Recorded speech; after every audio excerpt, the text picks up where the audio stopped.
তিনি আজকে আত্মহত্যা করেছেন। এটার জন্য কে দায়ী? এটার জন্য কেবল নির্বাচন কমিশনার জ্ঞানেশ কুমার দায়ী।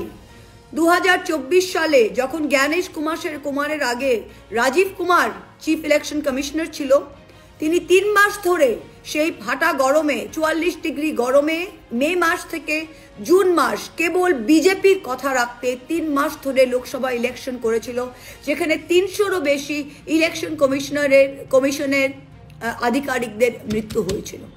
মোর দেন 300 পিপল ওয়ার ডেড। তখন রাজীব কুমার ভিডিও কলে প্রেস কনফারেন্সে বলেছিল, এটা আমাদের শিক্ষা হয়েছে, এরকম আমরা আর করব না।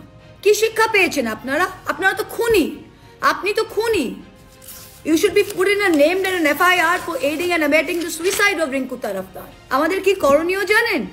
আমাদের এই রিঙ্কু তরফদারের বডি নিয়ে অশোকা রোডে নির্বাচন কমিশনের বাইরে গিয়ে ধর্ণা দেওয়া উচিত। আপনাদের দেখা উচিত যে আপনাদের এই কেওটিক রিডিকুলাস সিদ্ধান্তের জন্য কিভাবে পরিবার, কিভাবে মানুষের জীবন তছনছ হয়ে যাচ্ছে।